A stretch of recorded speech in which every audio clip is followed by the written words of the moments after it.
that, correct me if I'm wrong, I think that Sync has been a lot of those picks. You know, it was 8-0, right? So yeah, it was 8-0, and Sync was 4-0 on Chipper. Yeah, okay. So Sync is like most of those wins, right? So that's also obviously beneficial for those stats. But I mean, I still think it's surprising even if Sync picked it 4 times, because it's like a hero you crush. It's like a really, really strong one-on-one hero. If you put it like, I don't know, solo short or mid, or even suicide, like it's really difficult for any one-on-one hero unless you have like, I don't know, a succubus. It's really difficult to win against it because the rockets, you're gonna get every last hit. But the thing is, it's a snowball hero. So if you don't get the early farm, or if it gets dual lane, for instance, it's completely gonna fall off. And I would expect that to happen like at least like 1 of the 8 games. Yeah. But apparently that just wasn't enough. But usually it can quickly become a big anger on your team, because if you don't get the snowball going, it's just gonna drag your team down, and you would have been better off with like a Bubbles and a dual lane. So I'm pretty surprised it went 8-0. So yeah, and I definitely agree. I think that Chipper doesn't need nerfs. I think that the reason why he's so good at the moment is because it suits the sort of the meta game at the moment. Like a lot of aggression, a lot of sort of, you know, a lot of ganks, a lot of kills, and at the same time, I mean, like Chipper's area of influence is like 1400 range. Like if he can get like 4 rockets from like almost halfway across the map, obviously not that kind of extreme. It's 3k range. Yeah, okay, it's something ridiculous. Like that's 3K. so much range. You know what I mean? Like for him to have that kind of area of influence, it's almost like a fairer rocket, but almost a lot more damage as well as stuns, as long as you can hit him, of course. But we're talking about competitive Honda here. Like everyone should be, you know, missing their hitting their skill shots in that sense. So, yeah, every single one. You also got to look at Chipper. Last cycle went 4-1, so this is not a new thing for him. He's definitely been a really powerful hero now for a while. At the same time, though, it is 14 games. Like, sample size does enter it at some point. I mean, like, but 14 games, but so from what you're saying, he's been 13-1 in 14 games through 2 cycles. Yep. So part of me is like, why isn't that hero being picked up more then? I mean, I know he's banned every now and then, like against Zibe or whatever in BMG matchup, and Sync, maybe we've seen it banned once or twice in the initial bans, but he's not banned every game by any means, so, you know, I don't know. I think there are better bans to address right now, like Swiftblade and Rhapsody. Yep. There are heroes that are more priority, and Chipper's not really one of them, because he doesn't fit in every lineup. There are plenty of lineups where Chipper just isn't a really good pick. But people have been very, very good about choosing him at the right time, and he's obviously been extremely successful, because I feel like people still really don't respect him. They don't go up against a Chipper and say, you know, we need to dual lane this hero. We need to do something about him before he starts to snowball. They're just like, oh, it's a Chipper, we'll be fine. And then he comes out and crushes, because that's what he does if you don't address him. So once people start to realize, yeah, okay, this is actually a hero that we need to do something about, and not one we can just leave alone, then I think his win rate will start to go down. But certainly, he's had a really good run so far. I think the main reason that he isn't being, like, the thing is, you can't really, maybe if you're against a player like Ziba that is really, really good at him, you could perhaps blind ban it, but it's really, you gotta be really, really, like, you can't just throw away your blind bans. They gotta be really thought through. And the thing is, there's a lot more heroes that can fill a Chipper's role in a solo lane that can fill like other blind ban heroes, such as like a Swiftblade that's gonna like crush a tri lane or win a suicide lane, you know? You can't really fill that hero in. There's only one Swiftblade in the game. Like, you can have another really, really strong solo hero, you know? So I think that's why you can't, there's gonna be other heroes if you ban Chipper, you know? But, that's a great point, to be fair. Well, so then it's just about then addressing him, as Quincy was getting at, maybe putting a little bit more attention on in the game. Exactly. Dual lane him. He's gonna get wrecked. Yeah. Exactly. I think, sorry, so I think Tree did dual lane against Mickey's Chipper in the top lane the last time we cast. I think it was in the grand finals as well, and Mickey just crushed though. So obviously, I think it is right though. Obviously, you got a dual lane in, but yeah, I mean that's Mickey one aspect of the game, of course. I mean, if you lock him down, it doesn't guarantee a win by any means, but it's at least a start. So yeah. Chipper has been dual laned against 2 times, average 4.5, 3.5, 9.0, 375 gold per minute, and obviously won both games last cycle. Yeah. So he has been, and one of those times he was solo, one of the times he was dual. So it has been attempted, hasn't worked out really well so far. Okay. Couple times. All right, so that's it for cycle 2, though. Again, Sync ultimately taking it, and now undefeated in both cycles in that sense. They came from the winner's bracket in both, and, ultimately taking the cycle, so they're still yet to be beat. And that kind of leads us into now our next question here, kind of moving on to the cycle 3 now and looking ahead.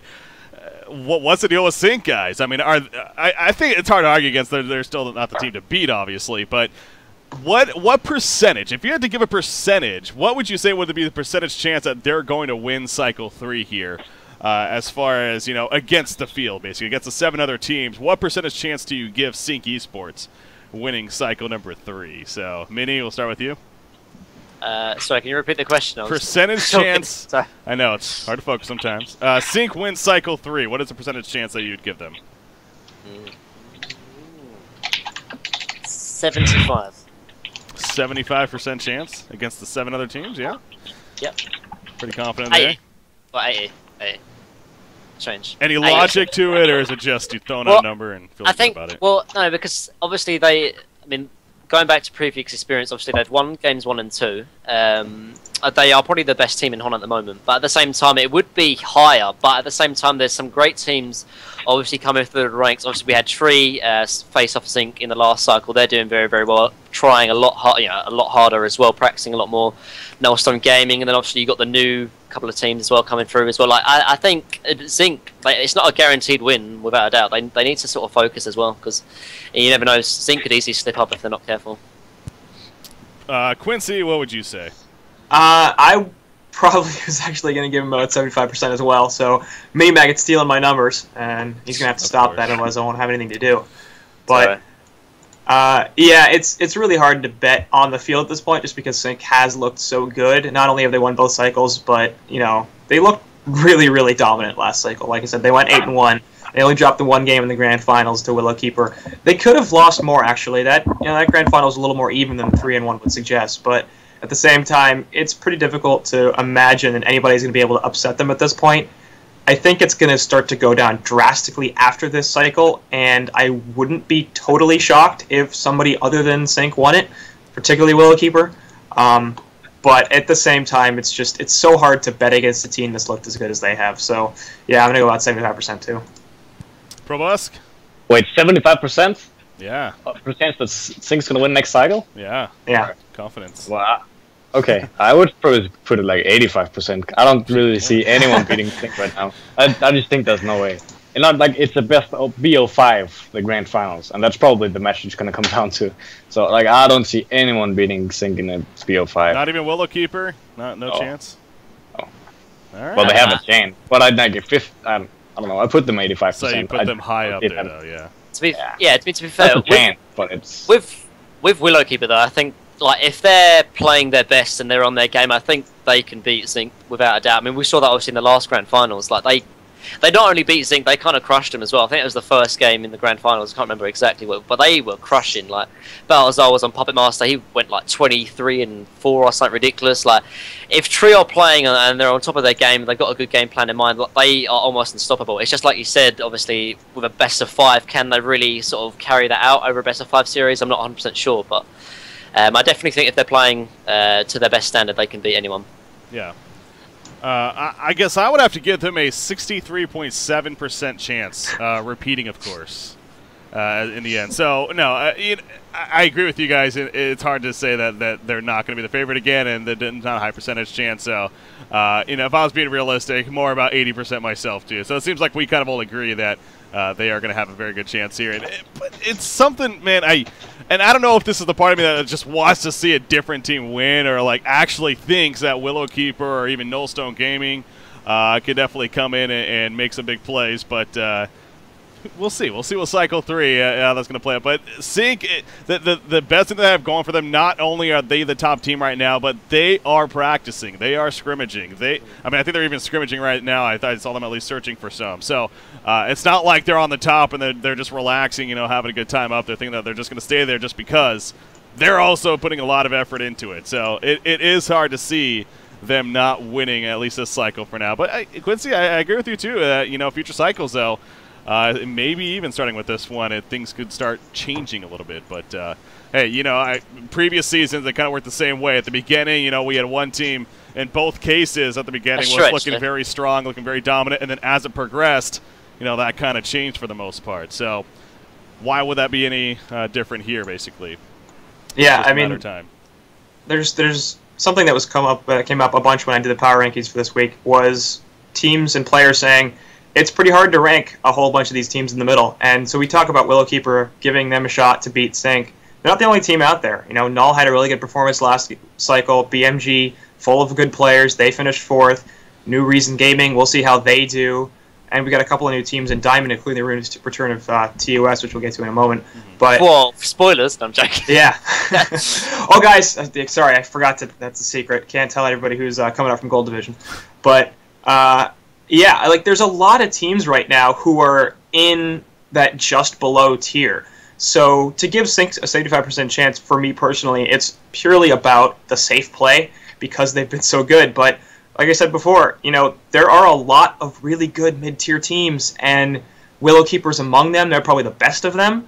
But really, if BMG came out of nowhere and won the cycle, how many people would be that shocked? It's not like it would be, I'd be pretty shocked. Somebody else. I'd be pretty shocked if BMG won. But my point is, if you see Tankafet and his crew on top of a cycle once, are you that surprised? No. Because, it's a bunch of really good players, and they finally tapped into their potential for a few games, and they were able to take down Sync, because that's what they've been able to do in the past. They've been that good before, and they can do it again. So, yeah, I think, we're giving Sync a relatively high chance to win the cycle, but that doesn't really give them anything, like you said, because they're scrimming. They know that this is not guaranteed for them by any means.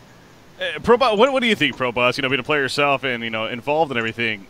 Yeah, I don't really agree with any of you guys. I really just think okay, you see that we already know how the bracket's gonna go, right? So it's gonna be Sync on top and Tree on bottom. So they're gonna face each other in the grand finals, and it's a BO5. Who's gonna win? I mean, how is it? Okay, maybe BMG can put up a fight against Tree, and let's say they win. But even if you go back to TMSR against Sync at DreamHack, they got too old. They're not gonna. I will say, I don't see it happening. Here's the deal. I got the brackets on screen actually. Now this is actually the first time I'm really kind of looking at it, and it is interesting because Sync, they faced The Last of Us first. It definitely expected to win there. It wouldn't, not surprising, but they could very likely match up against BMG in the second round. And again, that's one of those kids Quincy's kind of touching on. It's yes, BMG is not practiced. They're coming into this and not really scrimming a whole lot or anything, but they do have history. They are skilled players. They are big-time players in that sense.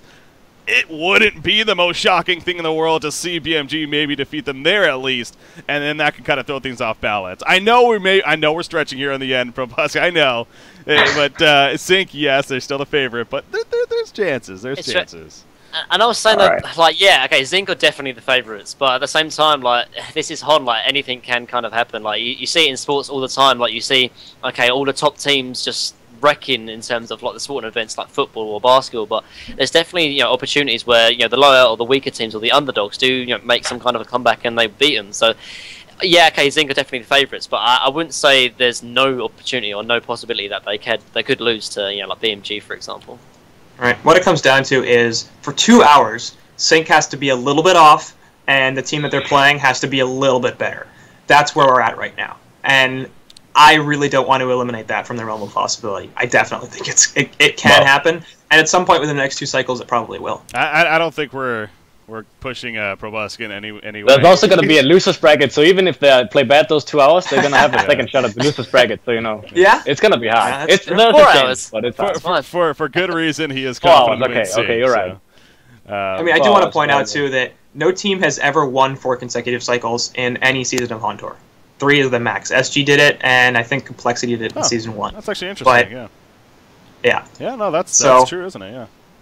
Well, they still got one more before that record's kind of on the line there. So, yeah. All right. So that's where the chance of Sync will win. And actually, kind of interesting from the community. Not really. They all agreed with us in the end. as far as a couple, except the next highest it happened to be 0 to 30% chance. So, a couple of people out there may not be Sync fanboys or they truly think that the other teams are going to come up. Again, we'll see. Cycle 3 starting this weekend. So, speaking of Cycle 3, another thing to talk about, the spoiler alert here. We got the 2 gold teams coming up, Twisted Fusion and The Last of Us.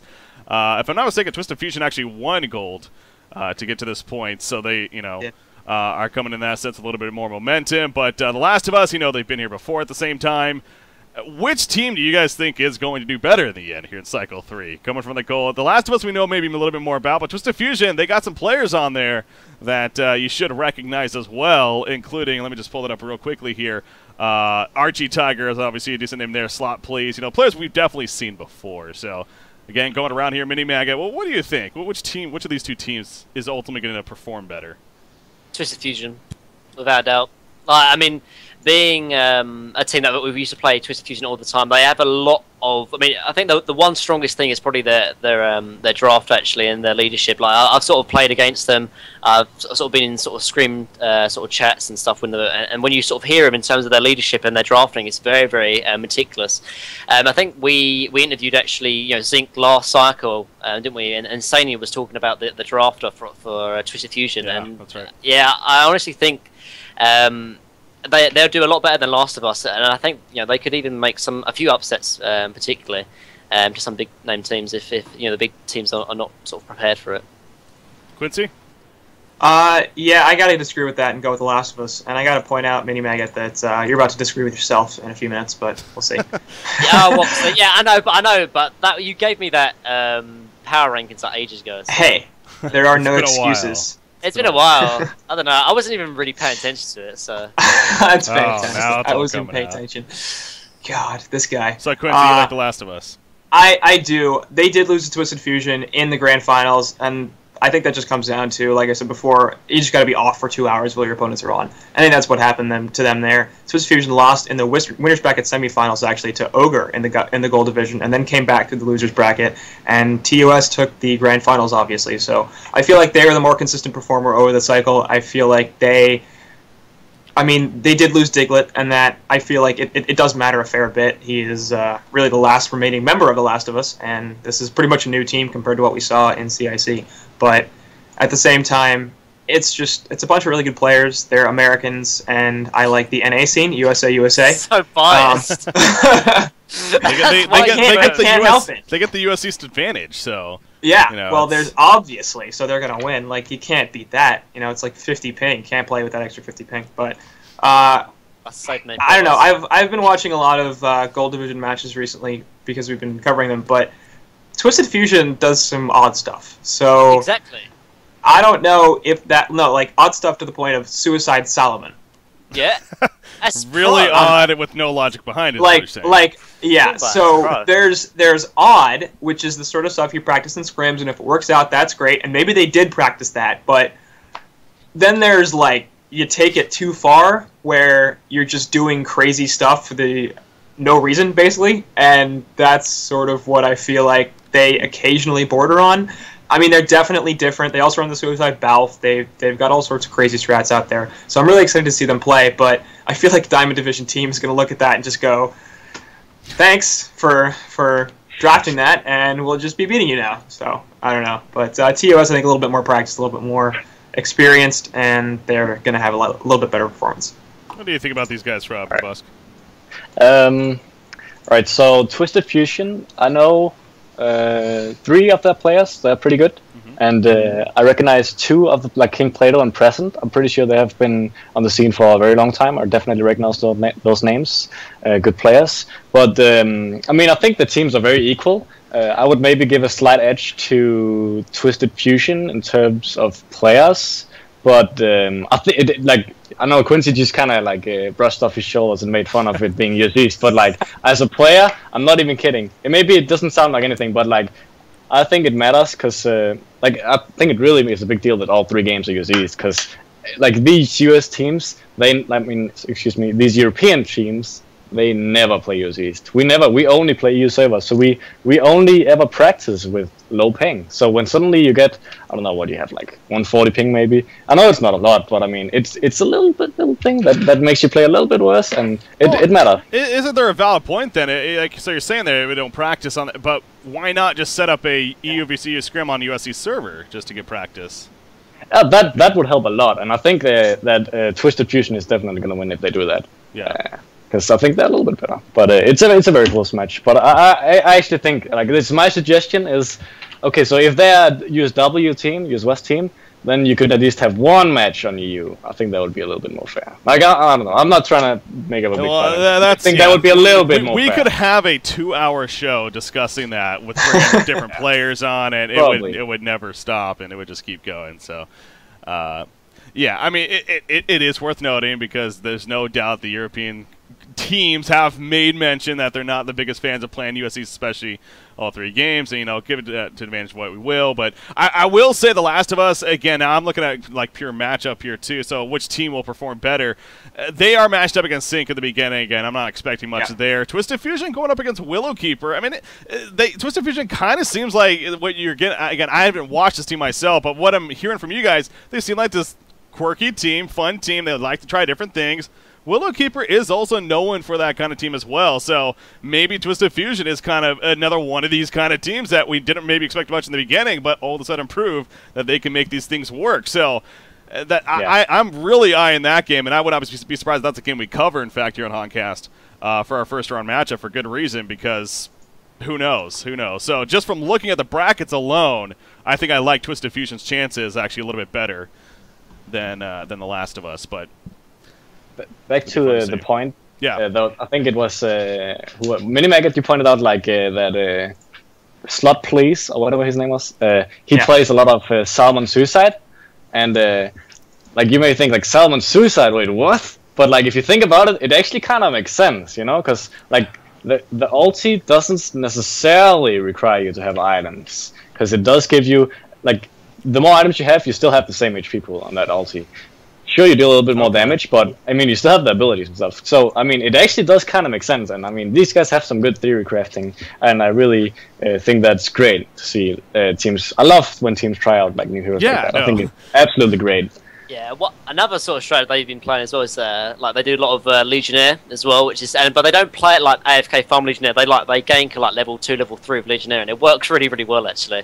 So it'd be kind of cool to sort of cover them, see what kind of strategies and drafts they have up their sleeve. So. Watch, we're gonna cover them, and they're gonna pick like the usual like lineup. Yeah. Like, what were you guys talking about? Thanks, what a disappointment.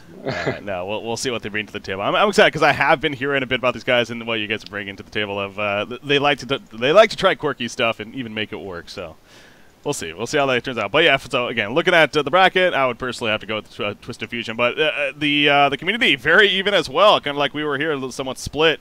You look at what the community ultimately voted. Twisted Fusion, very slight favorite over The Last of Us as far as doing better, 14 to 13 votes. So again, very close there, and understandably so, as far as that's concerned. So the last discussion point we had right here to kind of go over and get your guys' opinion on too, and this is an interesting one for several reasons. But which remake team will do better, do you guys think? And what I'm talking about, of course, are these two teams that somewhat reformed to an extent. Not excellent, as they're going called by, a.k.a. former Team Excellent, really. You got Nox coming back. You got Pew, Macera, Panny, and Owned Me as their 5-man roster. And then on the other side, you got the new recent gaming team, Imba Boy, Zane, TPS Priceless, Embry, and Nier is a new roster. So in case you haven't heard, ProBusk no longer a part of that team. In case you haven't heard, ProBusk, I don't know. I heard it yesterday. What? Wait, what? No, so no longer part of the team, but new team here. But real quick, do you have any? Is there anything you want to say about any insight on that as far as what ultimately played out there? Or is it just like behind the scenes stuff? I don't know. Like I just think that I don't know. There was some issues within the team. I don't really want to go into detail about that. But basically, it came down to Imberboy and Zane, brothers, stick together, and they didn't work out with the 3 others, so they joined up with TPS Prices, Embry, and Nier, who has been playing Dota for the last, I want to say, 7 months or something like that. Okay. So they have actually been. I'm pretty sure they've been playing on like a team, maybe, or they have all been playing Dota at least together. So they came back to Hon and joined up with Imberboy and Zane, and they made a team. Yeah. So they have been screaming. By the way, they have been screaming every day a lot. I think the team that has been screaming most recently. All right. Well, so now back to the question though. Minimag, I'll start with you. What do you think as far as this is concerned? Which team do you expect to do better here? Oh, it's got to be Team Excellent though. I mean, they've got some great players, and I mean, without not to sound like sort of overly sort of flatterizing, but I mean, I think the best player on Reason Gaming was by far Probosk. So with them losing their best player, and like you said, obviously that they picked up 3 other players as well that have been playing a lot of Dota. Like they're not gonna be like a strong team. Whereas Team Excellence, like they've been scrimming a lot. They've obviously been playing a lot of Hon as well. Obviously Pew with Reason Gaming. Probably the only exception would be Nox, obviously. But I mean they've been playing a lot of scrims, and I've viewed a few scrims, and they've been taking games off of Zinc. They've been taking games off of Willowkeeper. I mean they've been taking games off the top teams. And okay, yes, only scrims, but at the same time, I mean if you're a top team, you don't go out to sort of purposely lose on scrims. So for them to beat sort of Zinc is a big deal, and I think they're definitely going to be the stronger team here. Now, I guess I got to clarify this. Now, so I was informed by the admins that this was the roster, but apparently Pew is watching here, and he's making a point that that's not the actual exact roster. What he's saying, it's actually Nox, Pew, Masera, so those 3 that we have right there. But instead of Panny and Own Me, it's actually Fine and Fabelli are actually a part of that roster. So it looks like. So I mean, I guess I'll take his word for it as the CEO himself, of course. So anyways, I don't know. Yeah, if that changes anything, but plus just to clarify Mazzero is like insane. Like he was playing on our team like before, you know, everything sort of screwed up with instant reflex, and Mazzero, such a great player. I mean, we haven't seen too much of him in terms of the sort of just the competitive scene in the higher sort of teams. But trust me, like if there's one person who you can take my word on, but Mazzero is just incredible skill player. Like he can play almost any single role, and he does insane amounts of plays. So. Mazzera, MVP. I'm joking, but yeah. Jeez. Whoa, just shot up there. Quincy, what do you think about this? I'm going to have to disagree and go with Reason Gaming. I do want to point out really quickly, though, that actually Excellent took over Instant Reflex's old spot because they disbanded. That's true. So I don't know if you got any insight about that, Mini Maggot, but old team, no more, too bad. He left, and they're like, well, can't play anymore, Mini Maggot's gone. I'm assuming that's exactly how that went down. That's probably the conversation. Pretty much. That took place. I mean, without me, like there was no tip. No, I'm joking. Yeah. It wasn't like right. that. But, yeah. I mean, come on. Let's be logical about this, right? But I think Reason Gaming definitely is going to have the better performance because I don't trust Pew to keep a team together for longer than about 2 weeks. He's listening. You know that, right? He's listening. Oh man! Shit. Shots fired. Damn. To be fair, I kind of agree with you. So yeah, like we'll see. Look, if he does it, more power to him, and I will change my opinion. But when was the last time we saw Excellent hang around for longer than, like, 2 cycles or something? See, this is the thing. This Team Excellent, at one point, I think it was, Season 1, they actually got to the grand finals of one of the cycles, and they played against, I think it was State Green at that point, and, they lost in the grand finals, but they had a run. I mean, they were looking good for a little bit there, and then, kind of just fell apart. And, I mean, to be fair, they started in bronze, they worked their way up, and they got to that point, too. So it was pretty impressive, but seems like we kind of have these roller coasters here of ups and downs. Yeah. So. But I don't know. I mean, I do agree actually that Probosk was the best player on Reason, and I don't think I think the numbers bear that out as well. But I do feel like Reason Gaming had to make a lot of changes because after CIC they were 3rd.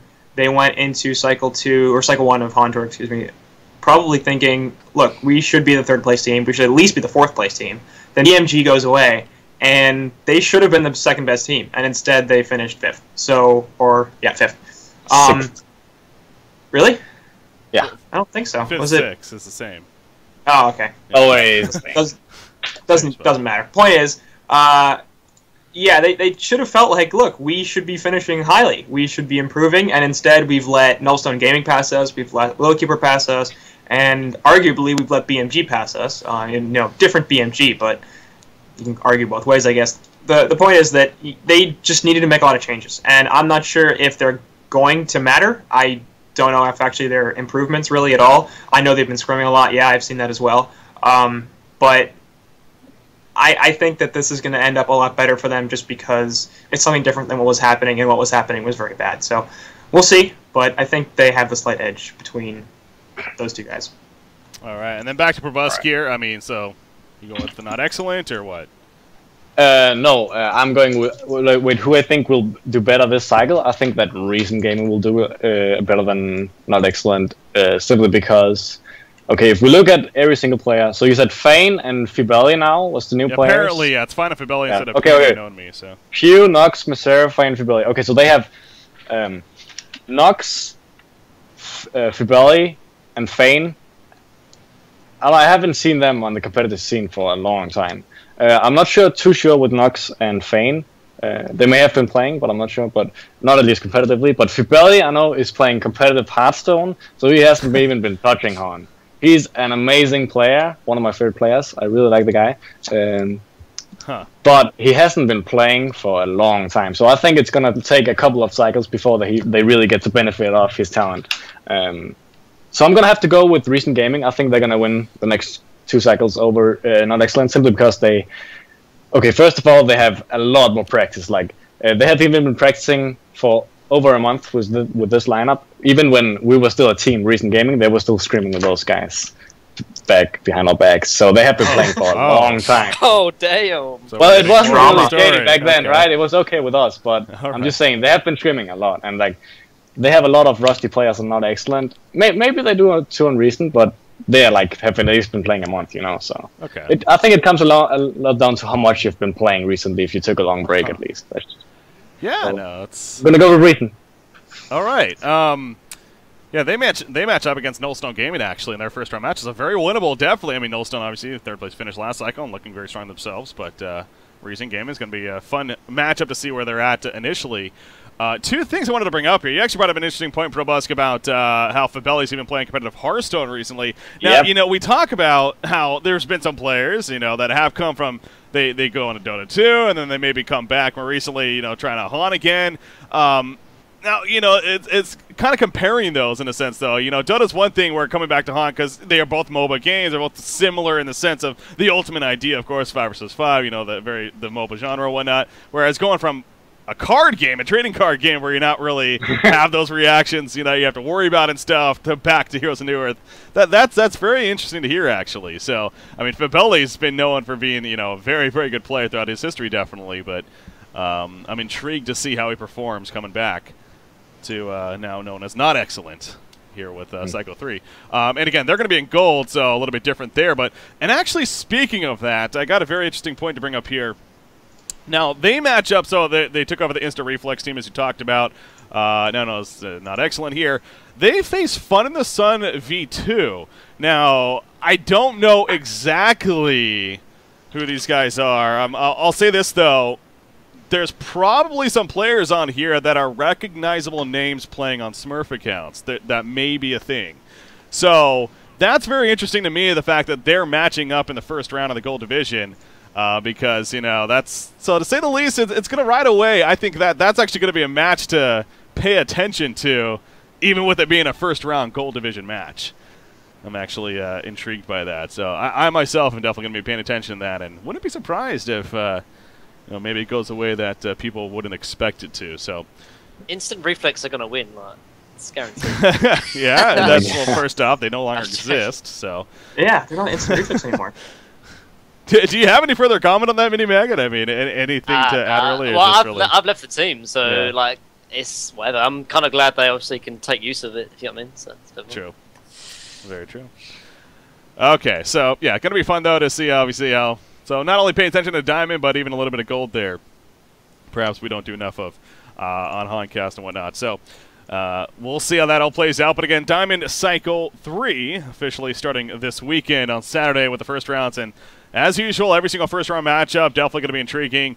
You know, I don't know if we want to put a vote right here, right now, by any means. But though, as far as Honcast coverage goes, I think Twisted Fusion versus Willow Keeper is going to be the one that we look to cover. That's not a match, though, is it? That's not the first match. Yeah, no, first round.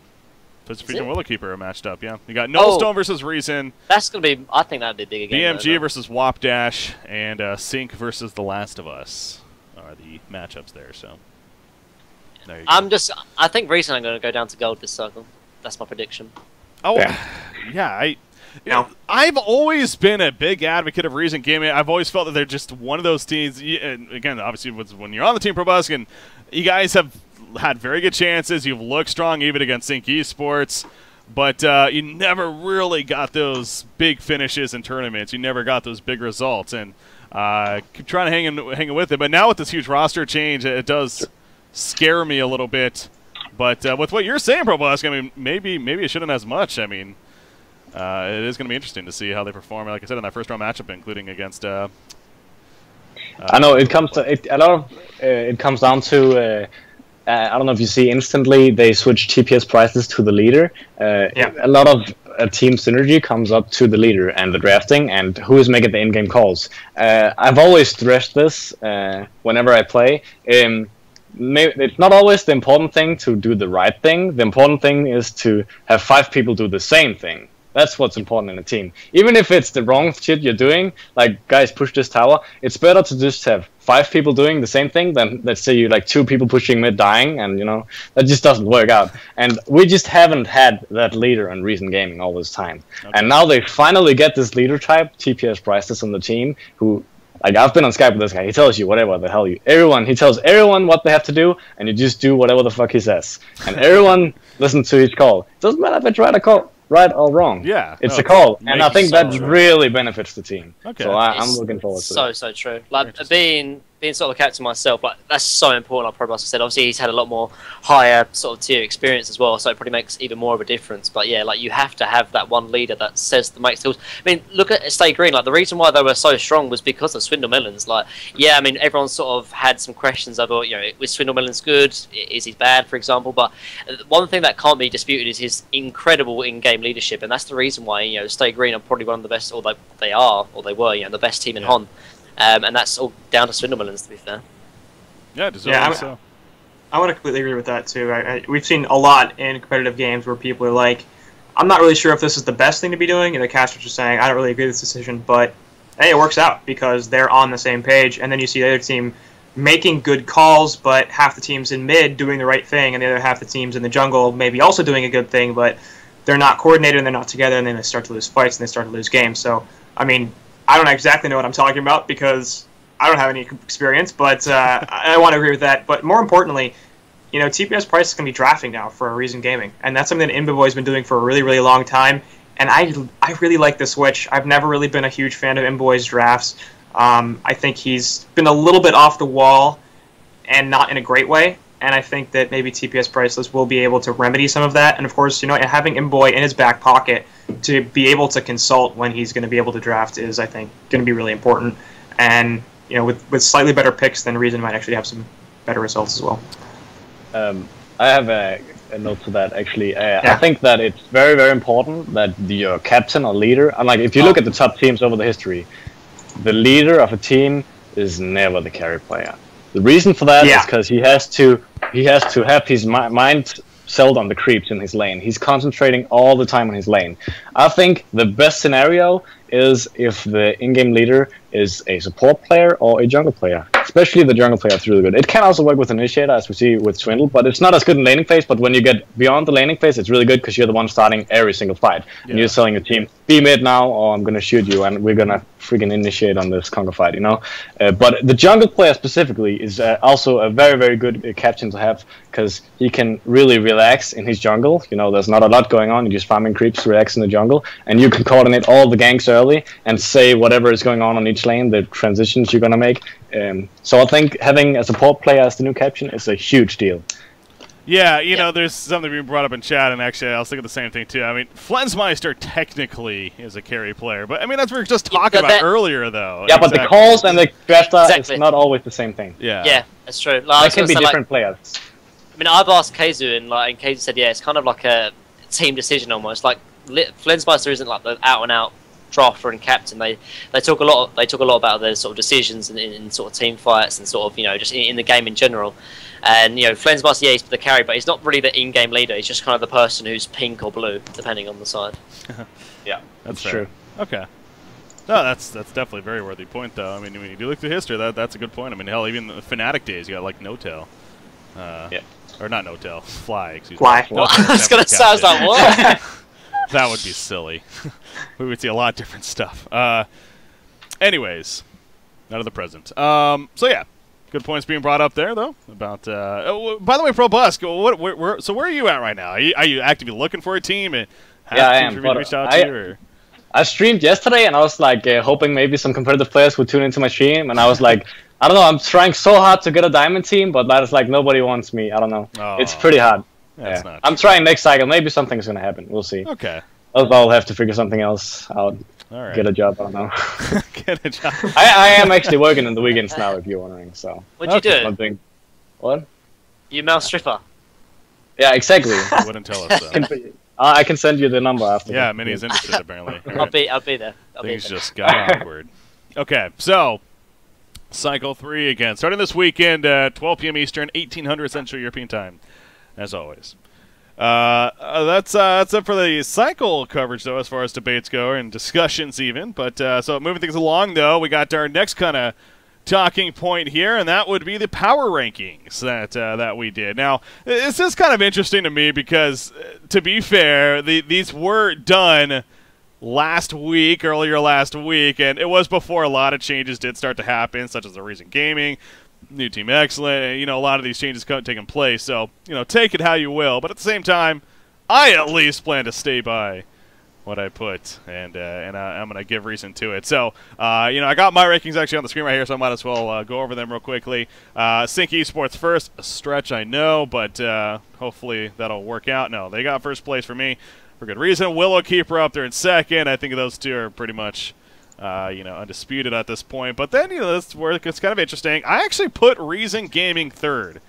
Now, even Pro Busk is like, what were you thinking, Breaky?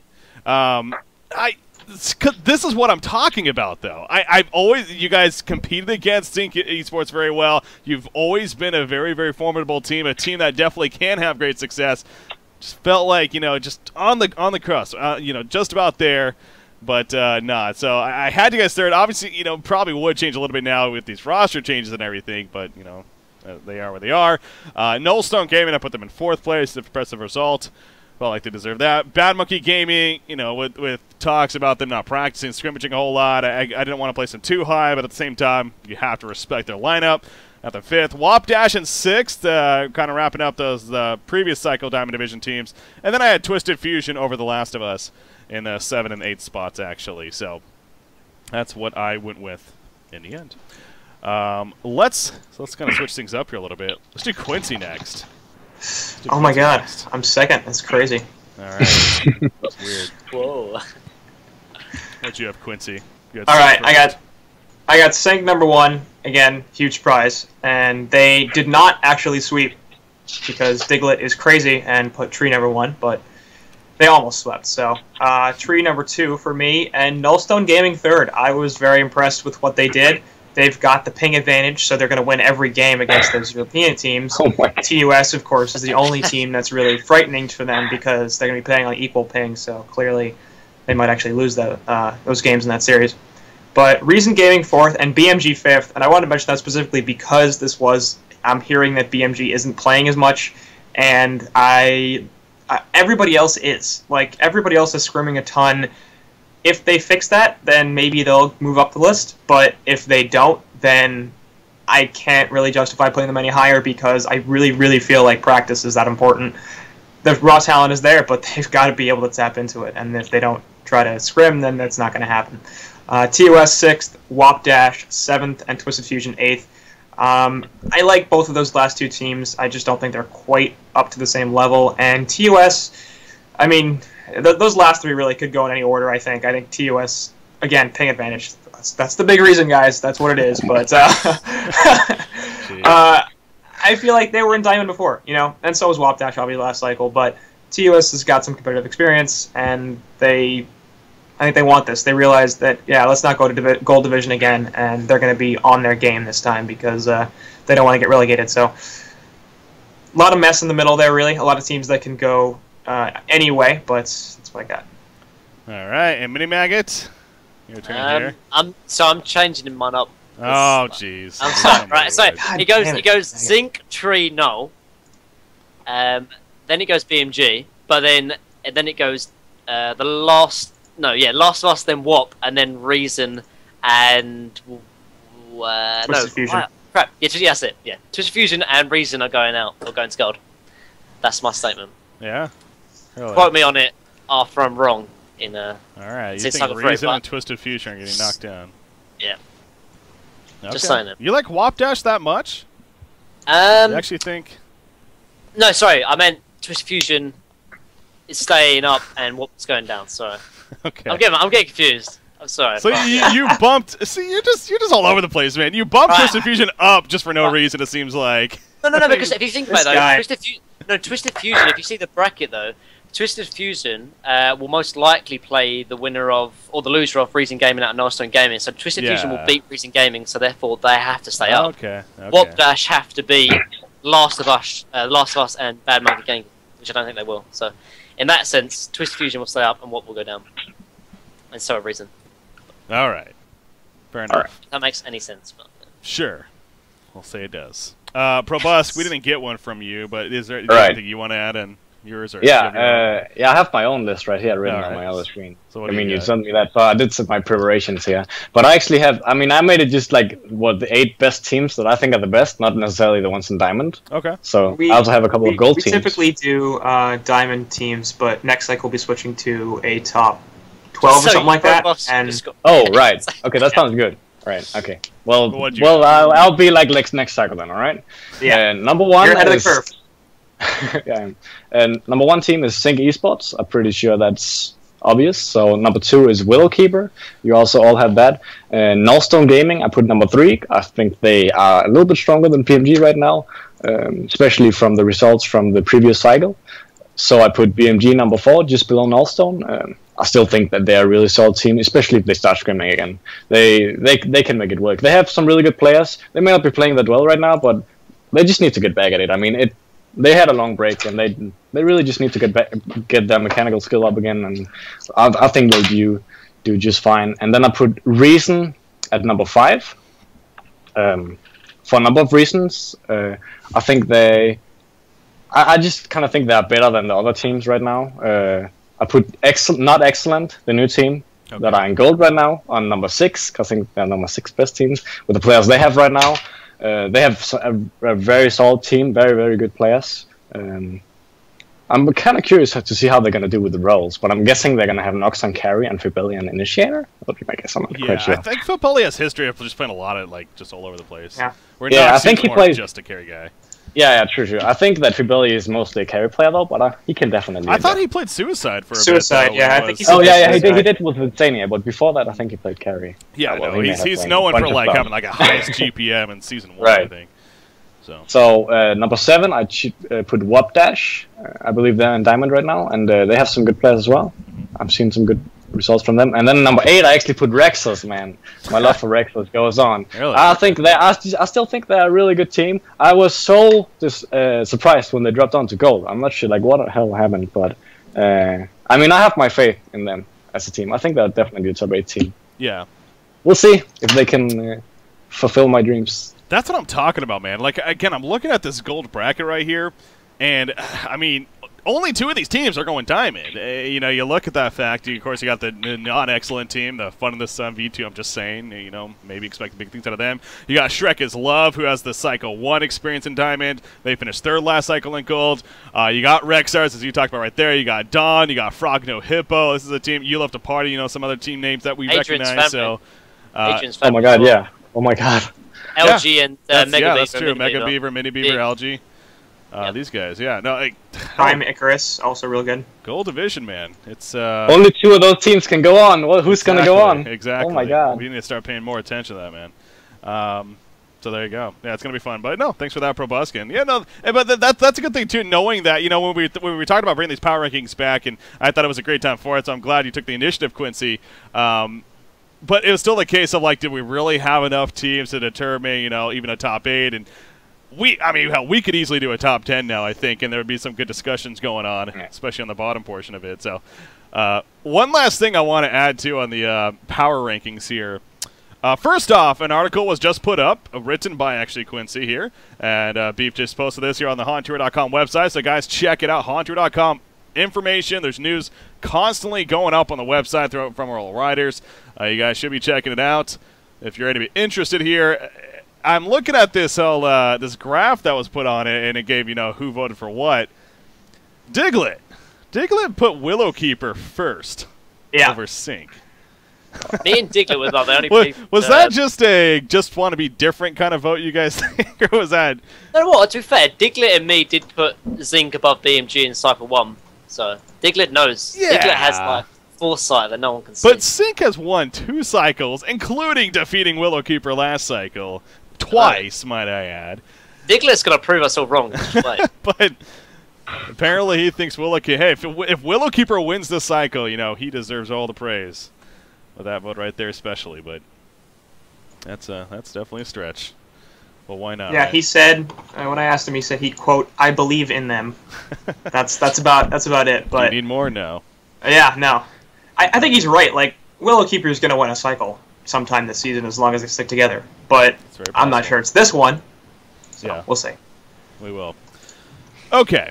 All right, so that takes care of the power rankings, though. Fun as always, and yeah, look forward to doing the next ones, even perhaps an expansion there, and getting even more discussion out of it. Because, like I said, with these gold teams especially, and more coming up, it's going to be fun, man. Going to be fun. So, we're getting near the end of the show here, but we got one last thing I want to kind of do here, at least before wrapping things up, and I wanted to make this kind of a rapid-fire question section, and I'm realizing it might have been best for me not to ask you guys or tell you guys these questions beforehand. It would have been a little more fun maybe to kind of get your reactions just on the fly, but you guys know the question, so but with that said, you know, kind of a new fun segment here, just kind of rapid-fire, you know, 5 seconds at the most. I just want immediate reactions, or at least that's the idea, and I'll go across the board here. We'll do the same order as always, so Mini Maggot to Quincy to Probusk. And then even I'll throw my tidbit and then move on to the next one. So, again, just try to keep it short here. Pretty instant reactions, not much description needed, just to the point. So, with that said, into speed questions we go. Let's do it. First speed question. What is your favorite Ursa avatar so far? Mini Maggot. Miraxus, OP. That's dumb. Quincy? Odia Dev, no question. Probusk? Miraxus, Axia, no question. Really? See? Told you. He knows. I did not see that coming. It looks amazing. It looks amazing. Yeah, it is, but when it chucks the axes as well, it's like... yeah, it's really cool. Gauntlet for me would have to be. I was a huge fan of the Gauntlet one. I still think it's the one. It's just but it's like awkward to hit the hook with that one. But, nah, it doesn't matter. It just looks cool. It's just I don't care about actually how it works in game. You think I play, you know. All right, so next one here. Which competitive player would you be most excited to see come back to the scene? Mini Maggot? Probusk. Oh, God. Suck up. Come on. It's true, though. Who else would you say? Really? So somebody that wasn't just recent, and we know he's going to be back anyway. Somebody that maybe from the past or not. VN Sensations. He was pretty cool. All right. Quincy? Yes, a nice hair. There's gotta be no question on that one. It's Angry Testy, right? There's only one answer. Wait, competitive player. And Angry Testy was a competitive player. Yeah, he was. He was. Back in the dark ages. Just saying. Yeah. He was. That's fair. That's fair. Probusk? All right. Oh, man. I don't know. I'd just say Egga Jr. then. He was a really cool guy. Maybe I don't even know if you guys know him. I don't even know. I mean, I think I've seen that name. You've been casting him. Have I? It's like 2 years ago he left, but I mean, he was a great guy. Great attitude. All right. No questions asked, Trixie, for me. I mean, anyone that's been watching Honcast for the longest time knows that I have a man crush on Trixie. So, anyways, moving on to the next one here. We got next speed question would be, which hero do you want to see play that hasn't yet in Hunter Season 3? I know there's not a lot of options here, honestly, but is there one that comes to mind, Mini Maggot? Oh, can you pick me first? Oh my gosh, this is the whole point of this. Speed questions. Sorry. Yeah, I said next. Pick me next. Oh, God. Okay, Quincy. Okay, Nighthound. Absolutely. Yeah. Gotta see Nighthound. Probusk is frustrated. Are you kidding me? Is there anything that comes to mind, or is it Nighthound for you too? Okay, let's just think here. Blitz solo mid. No, Blitz has been picked. We've seen Blitz 3 times. This is gonna be the fun part where everybody doesn't know who has been picked, and I have the list in front of me. So. Oh my God! Blitz solo mid, to be fair, I guess is kind of different. I'm ready for the question. You did take his answer, to be fair too. So okay, Mini Maggot after 20 minutes. What is your answer? Artillery. Okay. Artillery has not been played. That's true.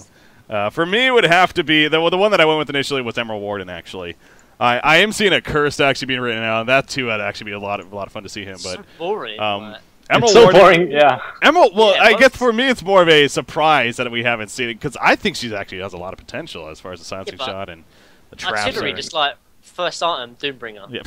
Done. But artillery, on the other hand, if you give Emerald Warden what's it called, a farming mechanism other than the E, that's like better than the E, I think she's gonna be picked up because people pick like Hag and stuff, and the Q is really good against that. Yeah. But like she can't farm for shit, man. That hero is just not good.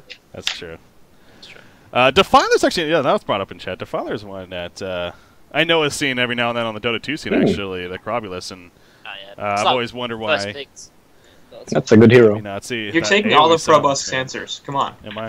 All right, next one here, next speed question. I got the fourth one. Which hero needs nerfed the most right now? If there's a hero you would want to see a nerf with. It's got to be like Rapblade, like Rhapsody and Swiftblade, them two. I think they're the only two heroes that need a little bit of nerf. The rest are fine, honestly, but... So what you're saying is there's two heroes that need a nerf and you're going to take both of them? Yeah. Come on, man. No, you could just buff every other hero and then have a slight nerf to Rhapsody and Swiftblade. Like, that's fine. Fun. To be fair, Hon has been quite unbalanced for a while, but to be fair, the state of it is now, I think it's quite balanced other than those two. It's amazing how simple this was supposed to be. Yeah, you're making you're taking 10 minutes to answer a question, and then you pick two answers. Like, I'm sorry. Oh boy. Sorry. All right, well, Quincy. All right, I think Parasite's a really obvious answer. Just he's too strong with the Infest right now. It's too easy to just sit in Hell Cannons and fire at stuff. But yeah, I agree. Swiftblade's really far up there. But more than that, other heroes need buffs. I think that there aren't too many heroes at this point that need a ton of nerfs. There are some other heroes that could use a little buff here or there, and it would make them really viable. So. Yep. Probusk. Silhouette. Silhouette. All right. I think. I don't know. I think that the ultimate is so freaking. It was buffed too much, man. It's like a powerhouse. You can't even kill the illusion. It's strong, I just think. With 6 items, the zero is like so horrible to face. It's like a huge pain. Like, what are you gonna do? The illusion are gonna kill you. Like, so I don't know. Yeah. it's like 100. Yeah. It's 100 normal damage. Yeah, they're illusion, just like, you know what? Make a copy of yourself and do everything the same. Why not? Yeah, when I saw that change going in, I was a little bit skeptical. But I mean, we haven't really seen her a whole lot. I know she's been picked up here and there, but 5 times. 4 seconds cooldown on the swap. What is going on? 4 seconds? Yeah. And the buff to Nullstone with it being a lot cheaper. So, yeah, there's a lot of reasons why. She is, all right, so Silhouette for you. Berserkers for me. We never see him, but he needs to be nerfed, man. The hero's just OP. No, more serious route. Revenant's actually one that I would have to agree with. Perhaps he needs some nerfs here. I think the invis of his is just too powerful. Especially how he can get it so quickly with the 4-8-12 ultimate. And have a high impact very early on in the game for his team. So maybe some Revenant nerfs would be off the top of my list. None of us chose Cthulhu Font. That's true. No, I was actually gonna say Cthulhu Font level 1 W. It's just too, like, if you're in lane against Cthulhu Font, short lane, 1-on-1, and he obviously gets W level 1, the shield. Yeah. Like, you have to damage him for like 400 HP before it breaks, or something like that. It's insane. It's like, pretty ridiculous. It's how is one hero gonna deal that much damage when he has his shield? Like, it's not gonna happen. I was talking to Shortcan yesterday, and actually brought up a really good point. Is level 2 he can also deny. So you got Plague Rider's Extinguish, and he's basically taking 1 creep per wave, every wave. It's on a relatively short cooldown, and it gives him a shield and a Mock of Brilliance in front of his face. So, it's kind but of. But it fits the theme of the hero, the whole fear. Yeah. Yeah, he needs some coding to do. I think that was more maybe we just all kind of know that he needs a nerf. So we chose other nerf, nerfs. just buff. Don't nerf, just buff. Just buff everything else. Just keep buffing everything else. And it's true though, you should. Like, crazy except maybe Rhapsody and Swiftblade, like a tiny nerf, and then the rest just buff everything. Yeah. We're all good. Oh boy. Everyone's happy. Okay, now I'll let you guys talk with Balance Team after this and see where that goes. I do. Warzone never listens to me. All right, so the last one here, last one, the speed question that I had for you guys, for us was which team will win Gold Cycle 3? So this goes to what we were kind of talking about, how there's a lot of teams in Gold, man. If you had to kind of just off the top of your head right here, is there one that stands out to you that you think would win? Minimaggot? Instant Reflex or Excellent? Not Excellent. No, Excellent. Excellent, all right. whatever. Quincy? Oh, this is so hard. I'm trying to remember who's in Diamond Division right now. I'm gonna have to say Sync. Though. I think. It's about gold. No, gold. Yeah. Gold Division. Yeah, what am I even talking about? Wait, I was literally reading the question like 3 times. Like, why is this question in here? Like, really? We're gonna ask who's gonna win Cycle 3? Oh, let's see. Gold. I gotta give it to Prime Icarus. Calling it right now. Prime Icarus? Who the hell are these guys? Who's Go for that? Who the fuck? Oh my god, it's Nui. Okay. Huh. This is Nui. Yeah, take a look at that roster, man. A couple of names that I recognize. All right. I believe in them. Hey, well, let's see. Probusk? I have to go with not excellent or Rexas. I don't know. Let's go with not excellent then. Not Rexars? Not Yeah, not Rexas. We go like 50-50. Yeah. There we go. Okay, not excellent for you too. Dawn would have to be for me. I think we can't forget about those guys, man. I mean, the fact that they were even in gold, I think, was just shocking to me to an extent. So, I think Dawn has every chance to take this all for gold. So that would be my personal guess right there. All right, there we go. So that's it for the speed questions. Yeah, in the future, I think I'll make a point to maybe not show you guys initially, and so it's a little bit more of a actual reaction. So much for 5 seconds. But yeah, and so much for that, right? And only picking one thing. Mini Mag. Right. Quincy, are you deciding to show off your background there? You got SpongeBob. Sorry, what am I doing? Patrick. What the hell just happened? There we go. I love SpongeBob, man. I don't know, like, you what's asked wrong with me, SpongeBob? Nothing's wrong with SpongeBob. nothing. But you said, oh yeah, let's do 5-second questions. Like, why would you ask me that? Like, you know it's going to take like 50 seconds to answer yeah, I don't know what I was 5-second questions. All right, so I had some fun with that, though. Hopefully you guys did as well. And again, so that pretty much wraps things up. Oh, well, there was actually, you know what, there was one thing. Is there anything from you guys that you think is worth mentioning before we do wrap up here that you wanted to bring up? Because I know there's one thing about CIS. I'm looking back to see what that was about, but maybe I can't find it. I'll go then. Something that I brought up earlier in this chat while we were playing this was the current state of support. Right now, we've got Rhapsody, only hero that's been played more than 10 times in CIC or in Hunter Season 3, and has a win rate over 50%. Every single other consistent support hero is either at 50% or lower, or has only been played like, you know, max 6 or 7 times or something like that. Huh. And if you think about it, what's the list of really good supports right now? It's Rhapsody. Empath has been okay. Like Glacius has been okay. So I just kind of want to throw that out there and see what your guys' thoughts are on what's the role of support. You know, what heroes are not being utilized well, stuff like that. And this is what I was saying though. I think Rhapsody needs like a slight nerf because she's a great laning support, but she has probably like probably one of the strongest like ultimates for a support as well, and that is can cancel out all damage. So I think if she had like a slight nerf to her laning phase, and then you just buff all the other supports, then we're good. Proboski, you seem to find that amusing. Buff all the other supports was a little bit fun, but I mean, I don't know. I think it has the support you pick has a lot to do with what heroes the other team has. Like, if they pick like Swiftblade, you kind of have to get Empath. Like and I don't know. Maybe you're right. Rhapsody needs a nerf, but I don't know. I don't feel like she's that much stronger in laning phase than other supports. I mean, we also have Tortura, a great support for short lane. You can't really use that against that hero because of the impalement. So I mean, what was the question? Like, if you should nerf Rhapsody or not, or what was it? No, like current. Are there any support? What do you think about the whole support situation? Now, Rhapsody especially is just way on top, and there's only a couple that seem to be active on the scene. Yeah, well, I mean, we could buff some heroes like Voodoo, Jester, Riftwalker, Prophet, and Myrmidon, maybe. Holly. Hollywalk? Is that a support? Yeah. I mean, yeah, sure, you can run a support, I guess. Yeah. I think if you buff the other heroes, maybe a little bit. Oh, maybe it's better to nerf Rhapsody. I'm not sure.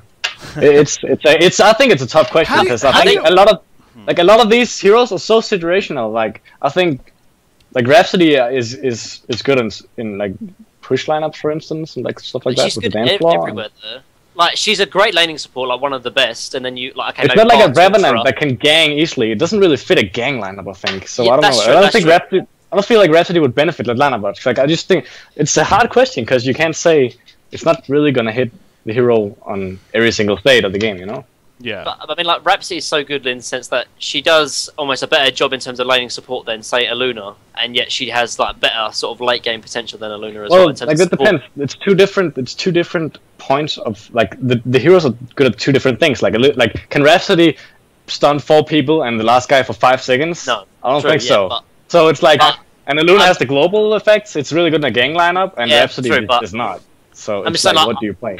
I'd rather have the like invulnerability than. Yeah, it's the Rhapsody R. It's that alone. It just makes her the hero that she is. It's true. I think it comes more down to the current state of the metagame than the support being crazily overpowered. Because right now, I don't think there's a lot of like all-in stun lineups where you pick like Fade and stuff like that. Where like I don't know, Stray Green picked that a couple of times in the early stage, but like you just don't see that anymore. And I really think like a lot of these supports like Revenant, a Luna. I know Revenant is already picked, but I mean like a Luna would at least be picked up again. And the new buff to Glaciers would be very good as well with all these initiators that need mana for Blink Dagger. You know, the aura from Glaciers now gives an increased mana pool. So. Well, I think it's more so the state of the game. I think the other thing that's kind of important to look at here too is we're getting so focused on there's maybe 3 or 4 support heroes that we see a lot and one especially, but how is that any different than the other roles? Honestly, I mean, carries. Do we see a couple of carries that are usually the go-to? I mean, sure, we have our flavors every now and then, just like with any role, but jungle's the same way, suicide. So really, I mean, when you really look at the big picture, I don't know if it's necessarily like a problem by any means, or if it's really that shocking that we see 3 or 4 heroes at a specific role that happen to be more popular than others. So yeah, but. I think it's not so much the popularity as it is the fact that these other supports don't tend to win. I mean, Glacius is the second highest consistent support in winning rate at 50%. After that, you've got Empath at 45.8%. Wait, what about and then Engineers at 35.7%, Torturers at 37.5%. Remember when he used to be god tier? Yeah, like I still think he is though. What the hell? He's still good, but Engineers is amazing. A lot of these heroes they're not winning games, and it's probably a lot because Rhapsody is picked up so much and she is winning so much. She's just so strong. On the other hand, how many games has Sync played Rhapsody? I can check that really fast. I mean, Rhapsody's played by a lot of teams, though. Rhapsody's played by just about everybody. Well, because the hero is just so strong, though. Like, I don't understand. You can't be that strong in the laning phase and be that strong in like the team sort of mid to late game as well. I don't know. Like, there's a reason in team fights you're like, okay, let's kill the Rhapsody first because she's that much of a threat. Like, what kind of other support would you be like, okay, let's kill this one first? Like, you don't. You kill the carry or you kill the mid initiator. But in some lineups, you kill the Rhapsody first, and that's because she's just that strong. Rhapsody's been played 6 times by Sync and 45 times overall in Hauntor Season 3. Yeah. So, isn't that still a lot though? How many games is that? 6 out of 45. 6 out of 45. That's not a lot. Not that many. Like. Oh, but that's like what? What percentage? Let's see. Someone do the math. I still think it's a little bit. It's got 1/9 the calculator. It's 13.3%. All right. Have been played by Sync. So really, that's not much. I mean. All right, it's not bad. It's been mostly Tree. Tree's picked up Rhapsody 15 times. Probots, do you not think Rhapsody's crazy overpowered? I mean, do you not think that she is just absolutely stronger than... Not crazy overpowered, not at all, because it really depends what team, like what lineup you have overall. But I think the ultimate does need a rework. So you're trying to make crazy overpowered. So you're really trying to make logic of why maybe she has a much higher win percentage. Is what you were. Yeah, that's what I tried to do originally, because I don't see her that. I really think I think Empath is better. But that's just you got to look at it from the other perspective. I think it's not that Rhapsody is too strong; it's that she's the only hero that's in that high winning percentage. There need to be better supports. I really feel like it's got to be buffs to other supports, or maybe changes to how wards work, or something that change the dynamic of the support role overall. Because I don't know how much support you guys play, but I play a fair bit of it, and it just feels like you suffer so much. You spend so much time getting wards and stuff like that. And we see a lot of it in these comp games, too. Like, how often do we see a 45-minute game, and the hard support has got Striders and a couple of wards and maybe a push book? Maybe not even that. Like, maybe just an Energizer. They don't get money, and so, yeah. Yeah, I mean, that's start getting the whole meta talk. I mean, I personally don't have a problem with that. I think that's just fine. I mean, support role, that's what a support role is. He makes a sacrifice for the sake of the team's benefit. And that's, I don't think it should be different personally, so. But, I mean, like, not to draw like a massive comparison to Dota, but they have obviously a higher gold per minute. The wards are cheaper in the sense that you get 150 for 2. You gold's a lot more bigger in assists, and overall, like, that's why I think playing sort of support in Dota can be a little bit more fun, because you have like the portal key, you have like the push book, where in Hon you have wards and striders. Like being a support player as well, particularly in the competitive scene. Like in TMM, you could probably pick up whatever item, it doesn't really matter. But in competitive, you have no items, and it just makes it. To be fair, we have Ironstone. Oh, whoa! Nobody's That's a non-utilized item. That nobody's using other than support. But still. Oh, actually, a chat question here. That's not true. In every 1400 game, supports get Rift Shot, Savage Mace, and Wingbow. Yeah, that's true. Exactly. That all Supports have loads of money. There you go. What are we arguing about? Yeah. Yeah. God, I mean that's another thing in itself. Yeah, the Ironstone factor. It's like you would think the best support player on the player that's on the best team right now, that's been known as a great support player for a long time now. He picks up that item every game. It's not like everyone. He picks up that item every game, and nobody else touches it. I think, I don't know. It's a really, really good item. Yeah, it is. Support's the only one using it, right? Support's, well, yeah. You know, I was sitting there thinking he's still on sync for some reason, but no, he's on PMG right now. But anyways, the point still stands. He's the only one that uses it. He is a very good support player himself, so. I mean, the item is still good, but then there's a few things you have to remember as support. Like, you have quite limited space. If you have to carry dust, if you have to carry wards, if you have to carry counter wards plus a TP, that's like 4 different item slots already. And at the same time, I think Ironstone's 300 gold. So you want to buy your boots first, you want to buy your wards first. Like, and when you have enough money for the Ironstone, then that's like a 15-minute game. And by 15 minutes, is it a point to pick up Ironstone? Perhaps, but I don't know. It is. It scales one late game. DD haste runes. The fact that it doesn't actually eat the rune is ridiculous to me. I mean, we've seen a strat with it where they go to Kongor, he keeps on using the Ironstone on the double damage rune and spreads it around, and where it's like, it goes back to it, uses it again. Like, we've seen that happen before. So yeah, I mean, there's reasons for 300 gold. You think that item might be there's a ton of uses that we haven't seen. Like, you can put a region on a Duck Repulsor before fight. It doesn't last too long, but it helps a lot. I mean, it's an amazing item, because you can ruin your entire team, invest them all. Like, it's not the full benefit, obviously, but still, it's enough to warrant. It should also make the game more active, in the sense that people will fight even more for runes. I believe that was the idea of it. Yeah. Yeah, but I don't know. Like, there's still a lot of teams not picking it up, and it's surprising, because it is a really good item. So, yeah. It is indeed. All right. Well, I think what's going on in chat here? Some side discussion. It looks like. But anyway, so that's kind of an interesting topic there to finish off with discussing about the support role and what needs to be done, perhaps, and whatnot. But we'll see moving forward. I don't know if any immediate changes by any means would take place to make something happen there, but we'll see. It's up to the balance team and how things shift around. But what was the stat, by the way, Quincy? How many heroes in total have we seen I think we're up to 78. 78? Yes. Okay. Yeah, I mean, that's a pretty good number right there. I'm personally happy with that number through 2 cycles. That's not too bad at all, and we've definitely had some entertaining games. Maybe we'll see a Suicide Salamon next game, or next series. Cycle, whatever. I think that's good. Good place, though, to start wrapping things up. Unless, once again, there's anything major, anything I wanted to bring up, but I don't know if there is, so. Yeah, actually, okay. I was thinking, like, we don't ever see Nighthound, and I actually think that the hero, it's kind of sad, because, like, it's like a carry hero that's, like, we want to have more active games, right? And it's a pretty active hero. Like, you don't really sit and buy a cleaver and farm for, like, 30 minutes. You get your, like, maybe steam boots and energizer, and then you go, like, help the other lane because you have Invis. It's like a snowballing ganking hero that can carry late game.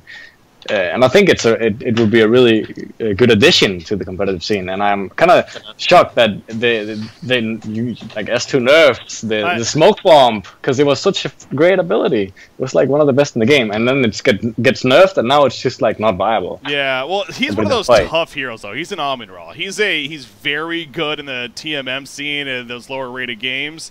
But he could work. Well, exactly. I mean, I was warranting the nerfs, though. I mean, there's a reason why things like that happen, despite never really seeing them in the competitive scene. But I think you're right. I mean, maybe trying to make logic of it is a lot of it maybe comes down to the stealth factor. I mean, it seems like teams not a huge fan of, because that's so, in a sense, easily counterable with smoke and or dust and. Actually, it's a really good addition to a team in a draft to have like at least one invisible hero, because you can kind of scout out, and it really helps out early game. As your carry though. Well, it can be, because you can have a snowballing carry, especially in this meta game when people picks like Madden and Suicide and stuff like that. You know, you don't necessarily have one core hero. You have maybe 2 or 3 heroes core. You can even have like a hack mid or something. You know. Maybe you know. Hey, that was just that, you know what? That and no Fireblade, man. Bring back get Knight out of the game. Get him to pick up no Fireblade, most underrated item right now. And yeah, it's not an off effect. It's actually true. It's a good item. Wrecking face. Well, I really would like to see the Cloud receive some kind of buff. It could just be the cooldown getting lower. That would be a hell of a difference, and I think we would see this hero being picked up. That's what I'm getting at, though. I don't know if you should expect that, though, unfortunately. Because on TMM scene, he is dominant. He's powerful. He's not really dominating. All I kind of see right now is Silhouette and... Well, you know, when I say TMM, though, you know, you have to understand, obviously, balance. There's a lot to balance. You can't just balance at the high end, you know, the top TMM, the competitive play. It's fair. You have to be able to make adjustments, too, to the lower tier groups. And from my understanding... That's why. Do you see Nighthawk as a hero that really like dominates TMM? Well, he's that trollish hero that has a chance to just snowball and just take over the game, and be frustrating to play against. Frankly, I mean that's why heroes like a Thunderbringer are also dominant at the lower levels, where you wouldn't expect to see it at all at the higher tier levels in competitive play. But they're very good at the lower tier levels because it's so simple and it can be just so frustrating to play against because it's amazing burst damage that you just can't handle. So. I mean, I agree with you, obviously. Again, I'm just trying to be the whole devil's advocate here and play the other side. And you're telling me why it's not going to get nerfed. Basically. I mean, buffed. Right. Basically. I mean, maybe I'm wrong. I would love to see it get buffed and see him in the scene. I really would. So, who knows? All right. That and Thunderbringer. See both of them in the scene. I thought that change to Thunderbringer was going to make him scene, man. You're going to blast a lightning your teammates? Give them a speed buff? You can counter with it. I've actually played it. Effectively. Yeah. Yeah. It's just like you can't really lane him. That's the problem. Yeah, that's not a problem. Oh, it isn't? You don't need to think about that. Just jungle Thunderbringer. All right, I think that's a good place to wrap things up, though. Right. To stop things here. So, but yeah, no, good show though. Obviously, talked about a lot. Had some good discussions there, especially near the end, and. Again, a lot of fun as always. So, as always, hopefully you guys enjoyed this podcast here, and look forward to future ones as I usually do. Going to go around the table here now and to kind of get your guys' shout outs here. Any final words you got? We'll start with Mini Maga here. Anything you got? Yeah, shout out to the old IREX members of like Marcus Amoy and Akame. That's about it. All right, simple. Quincy, what about you? Shout out to my buddy Frood, who's the only person who actually plays Hon with me anymore, that the group that used to. But Shorecan, been casting with a bunch with me, and Enthos, who also has been casting a bunch with me, and to stream, go watch it. I'll be doing it after this. So, what's your stream? Gold Division replays. Everything is Quincy 191. Everything. What is it? Quincy what? 0191. 0191. That's right. Everything is the same. Why is it 0191? It's a social security number. Yeah, it is. See, American Social Security numbers are 4 digits. It's really a terrible system because they ran out like 80 years ago. Keep recycling, yeah. No, I was born in January '91, so that's where that comes Makes from. sense. Yeah. All right. Freaking young. Now we know how old you are. Well, so that would make you what? 23? There you go. There you go. I got it. There you go. You're the second oldest on this podcast. How do you feel? God damn. Promise, how old are you? Really old, I feel. 19. Damn it. What are you, Mini Mega, like 13? Oh shit. Oh, shit. No, amazing. 19 in February. All right. Well, I'm 21 myself, so. That's lies. That is. How dare you? Probusk, what about you? Any shoutouts? Yes. Shout out to Mary, Patrick, Jeppe. Shout out to Twitch TV/Probusk, and shout out to Facebook.com/Probusk. I forgot one too. Sorry. It's What You Got's birthday from Nullstone. So shout out to him too. Oh my gosh. Thanks for the tea. Oh, beef. Add beef. Yeah. You can't eat McGriddles. Yeah. Beef, you can't eat McGriddles if you're listening to this. That's why he didn't want to come on the podcast, actually. He kind of got depressed. He couldn't even make griddles, and one thing led to another. So, it's a tough time, understandably. No. Shout out to Beef. I know he's tuning in at least. I guess that leaves me. To wrap things up here officially. So, with that said, guys, obviously, again, another great podcast in the books here. Hopefully you guys enjoyed that. You can check out the VOD later on today, if not tomorrow. If you miss anything, this weekend, guys, On Tour Season 3, Cycle 3 kicks off 12 p.m. Eastern, 1800 Central European Time. You do not want to miss that, baby. It's going to be a lot of fun. And again, it all kicks off this Saturday. So thanks to all my guests for joining us, especially the newbies. Quincy and Pro Buzz did a great job here. And look forward to further ones. And especially Pro Buzz, man, best of luck finding a team. I'm sure something will come up there. So. Yeah, I hope so too. We'll see. We'll see. All right, until next time, though, ladies and gentlemen, have a good night. We'll see you then. Until then, see you this weekend.